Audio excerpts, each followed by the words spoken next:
বন্ধুরা, 2025 সালে পবিত্র দোল পূর্ণিমার দিন বাড়িতে কিনে আনুন সামান্য এই 6টি জিনিস। তারপর আপনি গাড়ি চাইলে গাড়ি পাবেন, আপনি বাড়ি চাইলে বাড়ি পাবেন।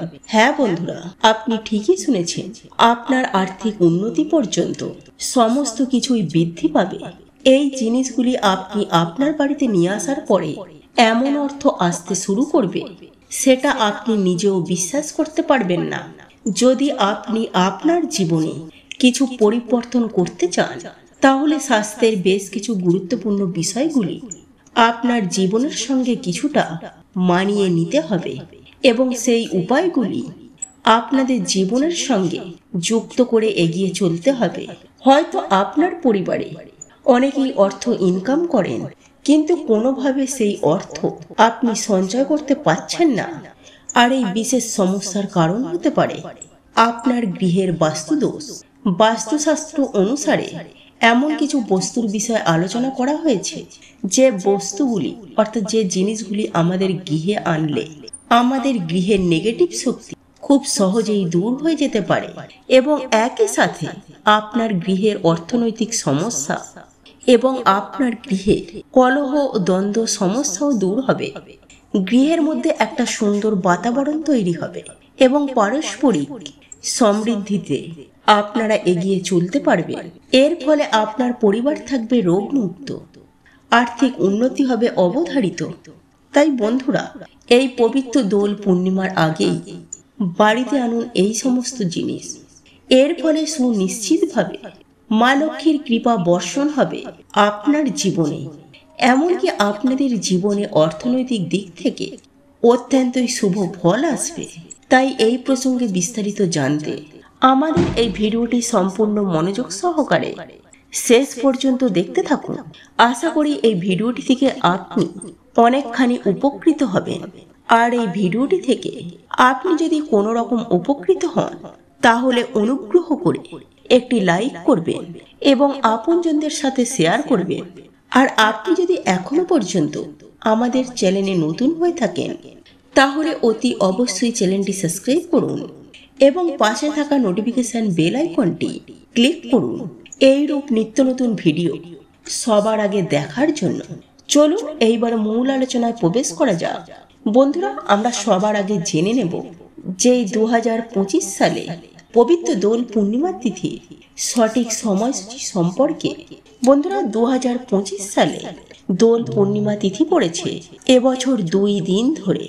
ইংরেজির 13ই মার্চ, বাংলার 29শে ফাল্গুন, বৃহস্পতিবার সকাল 10:37 দোল পূর্ণিমা তিথি শুরু হচ্ছে এবং এই তিথি সমাপ্ত হবে এবং পূর্ণিমা তিথি শেষ হচ্ছে 14ই মার্চ, 30শে ফাল্গুন, শুক্রবার বেলা 12:25। তাই বন্ধুরা, এবছর দোল পূর্ণিমা তিথি পড়ছে 2 দিন ধরে। যেহেতু আমরা উদয় তিথি মেনে পঞ্জিকা মতে 14ই মার্চ, 30শে ফাল্গুন, শুক্রবার দোল পূর্ণিমা তিথি পালন করব। বন্ধুরা, এবার জেনে নেওয়া যাক এই 2025 সালে পবিত্র দোল পূর্ণিমার দিন কোন 6টি জিনিস আনলে আপনারা সৌভাগ্যের অধিকারী হবেন। বন্ধুরা, আমি সবার প্রথমেই বলবো যে স্বস্তিক চিহ্ন।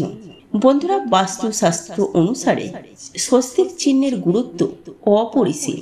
আমাদের গৃহের পজিটিভ এনার্জি প্রবেশ করে আমাদের প্রধান দরজা দিয়ে। তাই প্রত্যেক বাড়ির প্রধান দরজা পরিষ্কার পরিচ্ছন্ন রাখা উচিত এবং একই সাথে প্রধান দরজার সামনে এই দোল পূর্ণিমা তিথির দিন স্বস্তিক চিহ্ন অঙ্কন বা কোনো মেটেলের স্বস্তিক চিহ্ন এনে লাগিয়ে দেওয়া, এটা অত্যন্ত শুভ বলে মনে করা হয় বাস্তুশাস্ত্র মত অনুসারে। আর এমনটা করলে মা লক্ষ্মী অত্যন্তই প্রসন্ন হন। তাই বন্ধুরা, আপনার বাড়ির দরজা যদি দুপাল্লার হয়, তাহলে অবশ্যই 2 দিকে 2টি স্বস্তিক চিহ্ন লাগান। যদি মেটালের কোনো স্বস্তিক চিহ্ন না আনতে পারে, তাহলে লাল রং বা লাল আবির দিয়ে বা লাল সিঁদুর দিয়ে এবং তারই সাথে অল্প একটু ঘি মিশিয়ে একটি পেস্ট বানিয়ে আপনারা ওটিকে দিয়ে স্বস্তিক চিহ্ন অঙ্কন করতে পারেন। যেখানেই স্বস্তিক সেখানেই শান্তি ও স্বস্তি এবং সেখানেই সমৃদ্ধি তাই এই পবিত্র দোল পূর্ণিমার আগেই অবশ্যই বাড়ির দরজায় স্বস্তিক চিহ্ন অঙ্কন করুন। এরপর দ্বিতীয় যে বস্তুটির কথা বলবো তা হলো কচ্ছপ। বন্ধুরা, বাস্তুশাস্ত্র মতে কচ্ছপের গুরুত্ব অপরিসীম। আমি এখানে জ্যান্ত কচ্ছপের কথা বলছি না, আমি এখানে খ্রিস্টানের কচ্ছপের কথা আপনাদেরকে বলছি। বাস্তুশাস্ত্র অনুসারে কচ্ছপ গৃহে আনা অত্যন্তই শুভ। অর্থ সংক্রান্ত যাবতীয় সমস্যা মিটতে পারে। এই কচ্ছপ দোল পূর্ণিমার দিন গৃহে এনে সঠিক জায়গায় যদি স্থাপন করে, খ্রিস্টাল এবং মেটালের কচ্ছপ অত্যন্তই শুভ। সনাতন ধর্ম অনুসারে কচ্ছপ অত্যন্তই শুভ এবং সৌভাগ্যের প্রতীক হিসাবে মনে করা হয়। ভগবান শ্রীহরির একটি বিশেষ রূপ হল এই কুর্ম অবতার বা কচ্ছপ অবতার। যে গৃহে পূজার স্থানে কচ্ছপ রাখা হয়, সেই গৃহে মাতা লক্ষ্মীর অত্যন্তই শুভ আশীর্বাদ থাকে।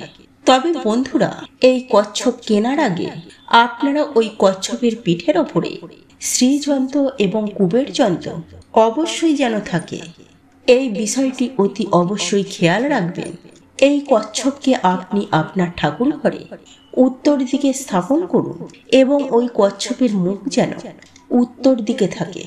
এর ফলে আপনি সুনিশ্চিতভাবে দেখতে পাবেন আপনার সমস্ত রকমের আর্থিক সমস্যা দূর হতে থাকবে, আপনার আর্থিক উন্নতি হতে বাধ্য হবে। বন্ধুরা, এই কচ্ছপকে ঠাকুর ঘরে রাখার জন্য একটি প্লেট ব্যবহার করবেন এবং তাতে সামান্য একটু জল দেবেন এবং তার উপরে আপনি ওই কচ্ছপটিকে রাখবেন। বন্ধুরা, তৃতীয় যে জিনিসটির কথা বলবো তা হলো জলের পাত্র। বাস্তুশাস্ত্রের উত্তর দিক হলো অর্থ অর্থাৎ ধনের দিক। উত্তর দিক যতটা শুভ হবে, আপনার অর্থনৈতিক ক্ষেত্র ততটাই শুভ হবে, এমনটাই বাস্তুশাস্ত্রে বলছে। এই বিশেষ দিক হলো কুবের এবং মাতা লক্ষ্মীর বিশেষ দিক। এবং এই দিকে যদি আপনারা একটি মাটির পাত্রের মধ্যে আপনারা জল রাখতে পারেন, তাহলে বন্ধুরা এই পবিত্র দোল পূর্ণিমার দিন মাটির পাত্র কিনে আনুন এবং ওই মাটির পাত্রটি আপনি যখন কিনে আপনি আপনার বাড়িতে প্রবেশ করবেন, তখন ওই মাটির পাত্রটির মধ্যে জল ভর্তি করে নিয়ে আসবেন এবং আপনারা ওই জল খাবারের জন্য ব্যবহার করতে পারেন। এর ফলে ধীরে ধীরে আপনাদের অর্থনৈতিক জনিত যত রকমের সমস্যা আছে, সকল সমস্যা সুনিশ্চিতভাবে দূর হবে। তাই এই পবিত্র দোল পূর্ণিমার দিন মাটির কোনো পাত্র বা ঘোড়া অবশ্যই আপনারা বাড়িতে কিনে আনুন। এর সাথে আরো একটি বিষয় অবশ্যই আপনারা খেয়াল রাখবেন, দেখবেন মাটির পাত্রের জল যেন কখনো খালি না হয়ে যায়। চতুর্থ আমি যে বস্তুটির কথা বলবো তা হলো লবণ। হ্যাঁ বন্ধুরা, আমি এই বিষয়ে অনেক ভিডিওটির মাধ্যমে আপনাদেরকে জানিয়েছি যে লবণের মধ্যে মাতা লক্ষ্মীর বসবাস করেন। আর আপনি যদি মা লক্ষ্মীর কৃপা পেতে চান, তাহলে এই পবিত্র দোল পূর্ণিমার দিন অবশ্যই বাড়িতে কিনে আনুন কিছুটা পরিমাণ লবণ। এর ফলে আপনি সুনিশ্চিতভাবে আর্থিক উন্নতি করতে পারবেন। এছাড়াও সর্বশেষ যে জিনিসটি আনার কথা বলবো তা হলো ঝাড়ু বা ঝাঁটা। হ্যাঁ বন্ধুরা, আপনারা সকলেই জানি যে ঝাড়ু বা ঝাঁটাকে আমরা মা লক্ষ্মীর স্বল্পা হিসাবে জানি। তাই মা লক্ষ্মীর অশেষ কৃপায় ধনবান হয়ে উঠতে এবং সুখ শান্তি ও আনন্দময় জীবন যাপন করতে, পরিবারে রোগ মুক্ত থাকতে অবশ্যই এই পবিত্র দোল পূর্ণিমার দিনে ঝাড়ু বা ঝাঁটা বাড়িতে কিনে আনুন।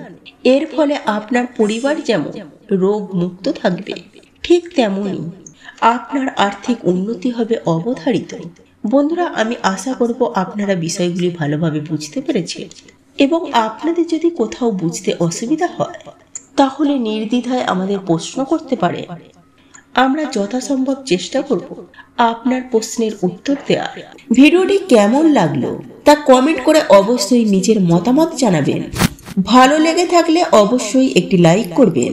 কমেন্টে ভক্তি, ভালোবাসা ও শ্রদ্ধার সহিত জয় মা লক্ষ্মী দেবীর জয় বা জয় শ্রীকৃষ্ণ রাধে রাধে একটি বারের জন্য হলেও লিখে যাবার জন্য অনুরোধ জানাচ্ছি। আর আপনি যদি আমাদের চ্যানেলে নতুন দর্শক হয়ে থাকে তো বিশেষভাবে অনুরোধ করব চ্যানেলটি অবশ্যই সাবস্ক্রাইব করে পাশে থাকা নোটিফিকেশন বেল আইকনটি অন করে রাখবেন। তাহলে সকলে সুস্থ থাকুন, ভালো থাকুন, পরম করুণাময় ঈশ্বরের অশেষ কৃপায়। তো আবারও কথা হবে আপনাদের সাথে নতুন কোনো ভিডিওর বিষয় নিয়ে।